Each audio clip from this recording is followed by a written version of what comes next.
today's lesson is going to be over congruent triangles. So congruent triangles are triangles with the same shape and size.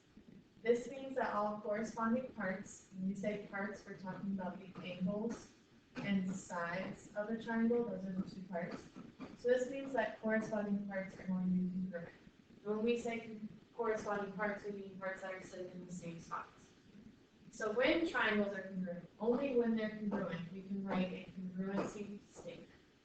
So when triangles are congruent, we can write a congruency statement. What a congruency statement is it matches up your corresponding angles and sides.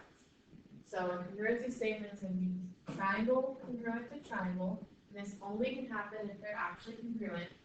And what you'll notice here is like angle A. Angle A has one arc mark, and so does angle D, and they're sitting in the same slots. So they're congruent, therefore they're corresponding in the same spots.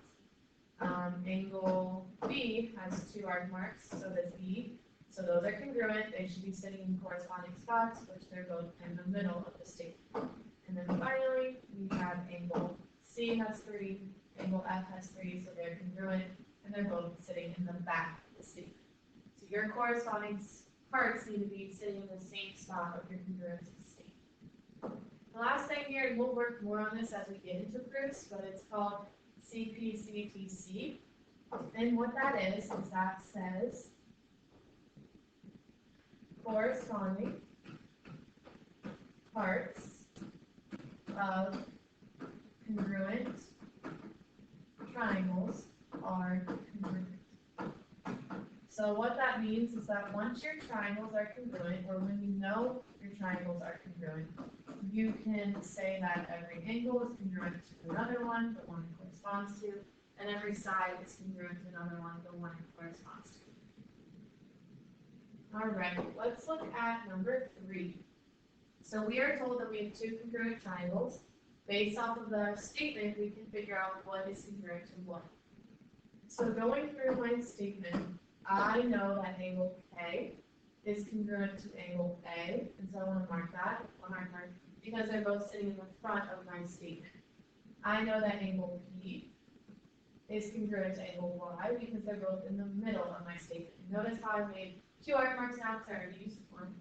And then angle N is congruent to angle C, because they're both in the back of my statement. So I can fill those in. I said Y was congruent to angle P. Notice how I'm using an angle symbol, because these are angles. Angle K is congruent to angle A. And F uses 3 letters. So if we trace it out, we are looking at angle A to C to Y. So I'm starting at A, 1 arc mark, going to C, 3 arc marks, and then finishing out to Y, 2 arc marks. So I would need to go angle K and P.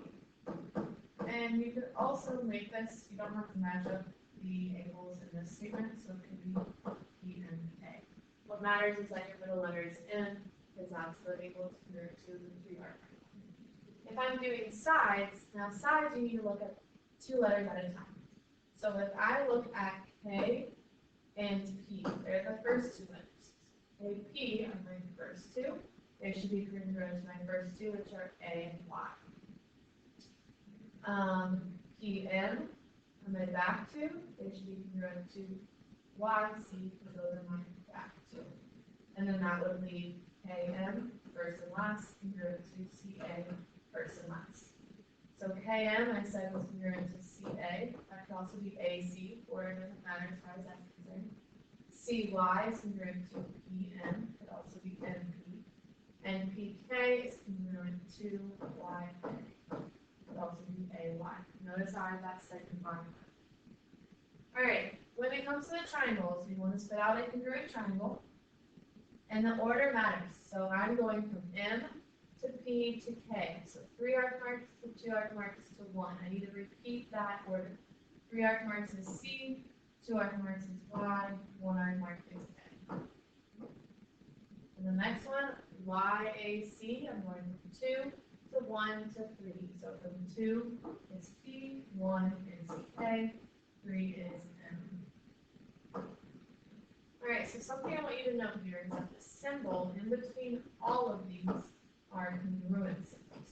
When it said congruent, you spit out a part. So I did spit out a segment, spit out an angle, spit out a triangle. On the next page, on number 4, that symbol changes to an equal sign. Right? So when it says equal, we need to spit out numbers. And notice how it says find each missing measure. Missing measure. So we want to spit out number.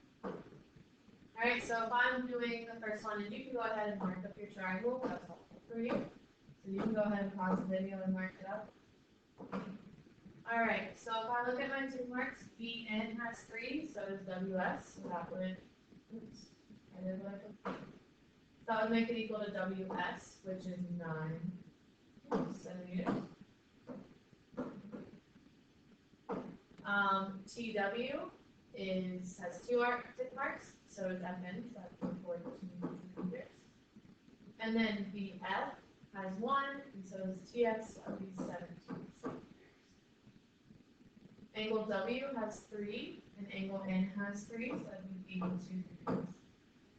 Angle B has 1, and angle S has 1, so that would be 67 degrees.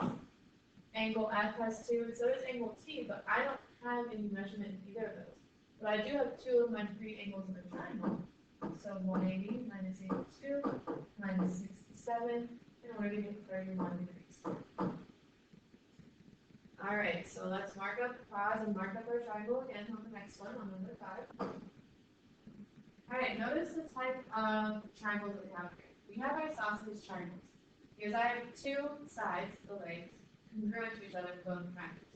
So if you remember from my sausage triangle, you have 2 congruent sides, you also have 2 congruent angles. And there are the angles that are across from the congruent sides. So that's why G and J both have 1 arc mark, and so do Z and X. They're across from those congruent sides. So GJ is equal to ZX, so 18 feet. XY is equal to HJ, so 27 feet. And ZY is equal to HG, so 27 feet. Alright, when we do our angles, H is equal to Y, so 38. Z is equal to X, which is equal to J, which is equal to G. I don't have anything here. But again, I know it's isosceles. So when whole triangles are 80, I can subtract away that vertex angle. So I can subtract away 38 from there. And then remember, we can divide by 2. It's for 2 angles to get to, which will give us 71 degrees for both of those. Alright. Let's look at 8 and 9.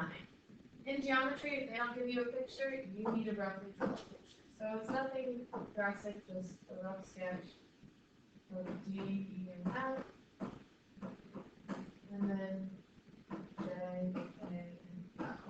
That might be helpful for you, or you can just look at your statement. Kind of just depends on what is easier for you. But what I would do is I would locate where your unknowns are. So my X is in DF. DF, first, last. JL, first, last, which means those 2 have to be equal to each other. Because they are in corresponding spots of your statement. DF must be equal to JL. So 9x minus 23 equals 7x minus 11. And minus 7x. So 2x minus 23 equals minus 11. I'm going to add my 23 over.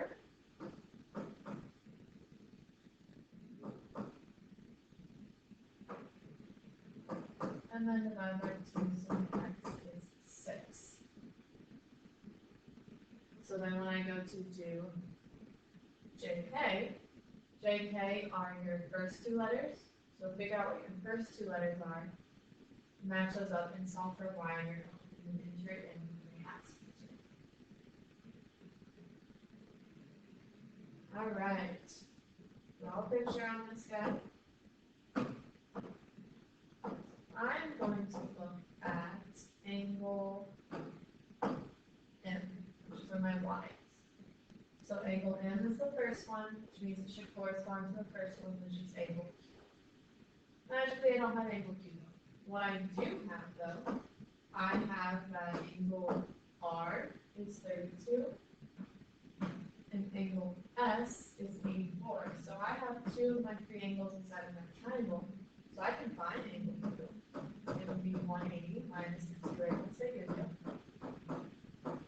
which would equal 64 degrees. And again, angle M is equal to angle Q because they're sitting in corresponding spots of your congruency statement. So 17y minus 4 will be equal to 64. Add your 4. Divided by 17 to get y equals 4. Alright, you go ahead and try your hand at finding x. So notice x is sitting in NP. Match it up with the side it would go with, and solve for your x. You hit